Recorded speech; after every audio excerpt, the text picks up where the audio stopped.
In the shadow of one of history's most ruthless dictators, a small man with an iron will survived not one, but two brutal purges.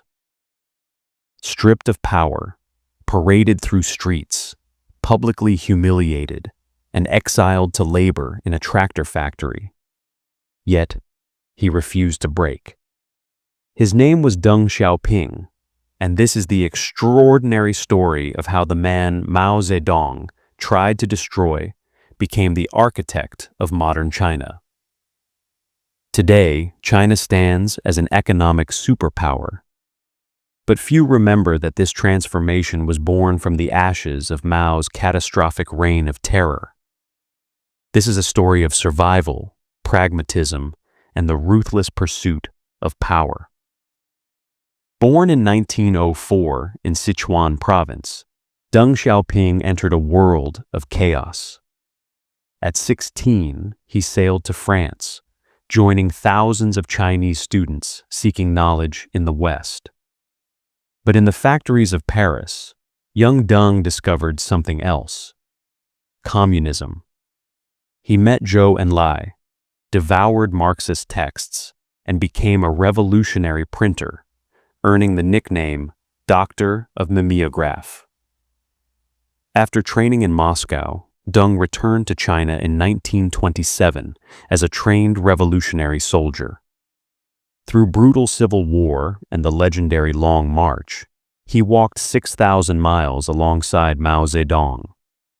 He was becoming Mao's man, a loyal soldier in the coming revolution. When the communists won in 1949, Deng proved himself an exceptionally capable administrator. He governed southwest China, 100 million people, with remarkable efficiency. Mao noticed.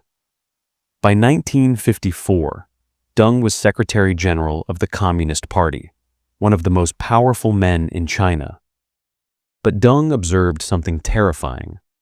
Mao was not just a revolutionary, he was an emperor wearing communist clothes. In 1958, Mao launched the Great Leap Forward, an insane industrialization campaign. The result was the greatest famine in human history. 30 to 45 million Chinese people starved to death. Historian Ezra Vogel later wrote that Deng's early experiences trained him to value practical results over ideological purity. And now, facing Mao's disastrous policies, Deng quietly implemented pragmatic reforms to save lives. But this would prove dangerous. Questioning Mao's judgment was heresy. In 1966, Mao unleashed the Cultural Revolution to destroy anyone who threatened his power. Deng Xiaoping was branded the number 2 capitalist roader. Red Guards stormed his home. His son was thrown from a 4th-floor window, paralyzing him for life. Deng was forced to wear a dunce cap and endure hours of public humiliation. In 1969, this revolutionary legend was exiled to rural Jiangxi province to repair tractors in a factory. But Deng didn't break. He worked, waited, and survived. Because he understood something fundamental: power is temporary. The man who survives longest can still win. By 1973, China was in chaos. Even Mao recognized he needed competent leaders. Deng was brought back and within months was effectively running the country. His message was revolutionary. It doesn't matter if the cat is black or white as long as it catches mice. Results mattered more than ideology. But in January 1976, his protector, Zhou Enlai, died. 3 months later, when hundreds of thousands gathered in Tiananmen Square to mourn Zhou, Mao's radicals accused Deng of orchestrating a counter-revolution. For the second time, Deng was purged. All positions stripped. House arrest. Many expected him to be executed. But Deng had built relationships throughout the party and military. People knew China needed him. So he waited. He just needed one thing: for Mao to die. Historian Jonathan Spence wrote, "Deng's survival through 2 purges was not luck. It was calculated submission combined with an unbreakable will. He mastered the art of appearing defeated while never surrendering." On September 9th, 1976, Mao Zedong died. 1 month later, the Gang of Four was arrested. The nightmare was over. And in July 1977, Deng Xiaoping returned to power for the second time. He had outlasted the dictator. Now he would transform China. The China Deng inherited was an economic disaster. Despite having a quarter of humanity, its economy was smaller than Italy's.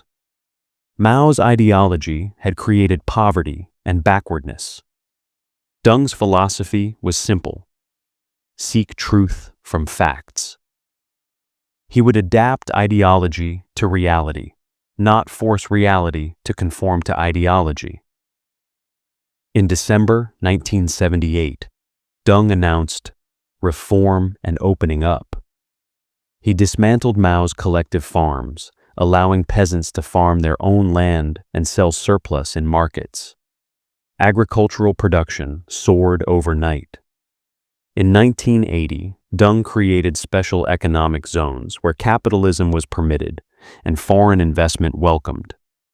Shenzhen was a fishing village of 30,000 people. Today, it's a technological megacity of 12 million. This transformation occurred in 1 generation. Deng told the Chinese people, "To get rich is glorious." Foreign investment poured in. Markets exploded. China became the workshop of the world. The economy grew at double-digit rates year after year.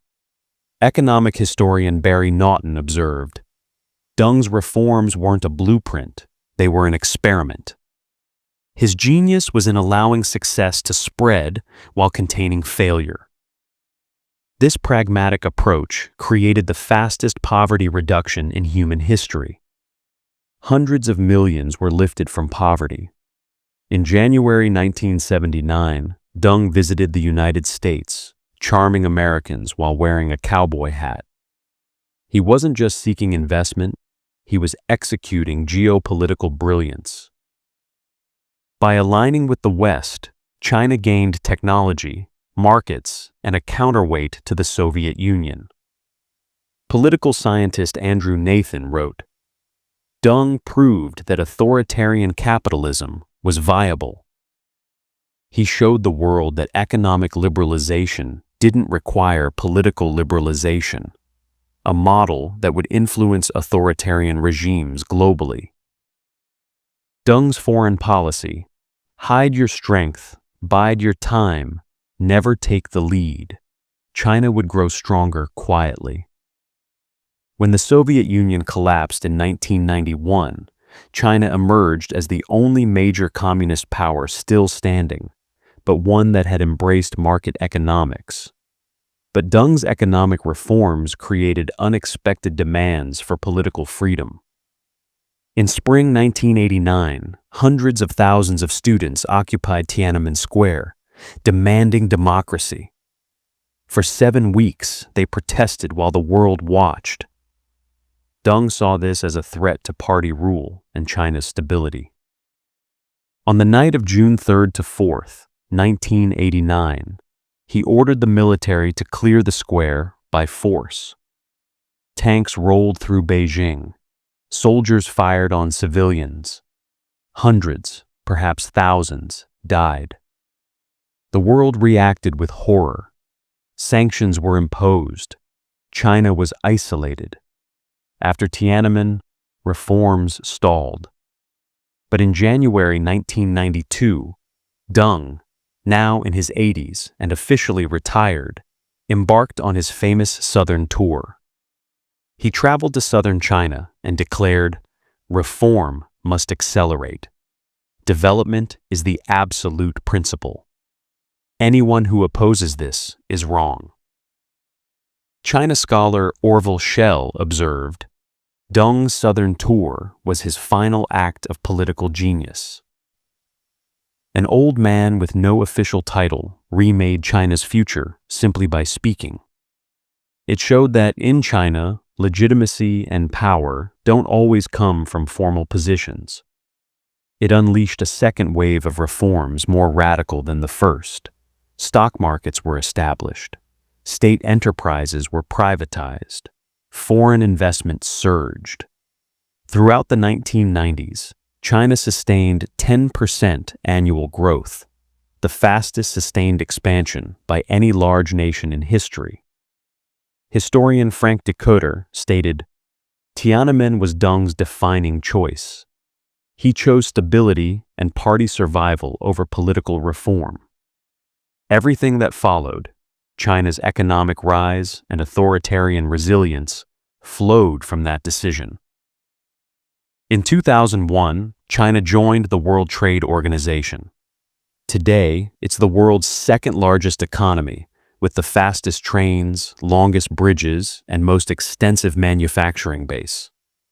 The transformation is staggering. Deng Xiaoping died on February 19, 1997, at 92. He had survived the collapse of an empire, Japanese invasion, civil war, and 2 purges by the most powerful dictator in Chinese history. His legacy is profoundly complicated. He lifted more people out of poverty than any leader in human history. He transformed China from an impoverished nation into a global powerhouse. But he also ordered the Tiananmen massacre. He maintained authoritarian rule. He created a system where economic freedom flourished, but political freedom remained forbidden. Today's China is both Deng's achievement and his contradiction. A nation of billionaires ruled by communists, a technological innovator with internet censorship, an economic giant with authoritarian government. The West that once welcomed China now views it as a strategic competitor. Mao Zedong created modern China through revolution and terror, killing millions. Deng Xiaoping recreated China through pragmatism and economics, lifting millions from poverty while crushing political freedom. Today's China is the result of both visions, a hybrid that defies categorization. It doesn't matter if the cat is black or white, as long as it catches mice. This philosophy transformed China, but prioritized results over principles, development over democracy, stability over freedom. Deng Xiaoping was the man Mao purged, the man who refused to break, and ultimately, the man who built the China we see today.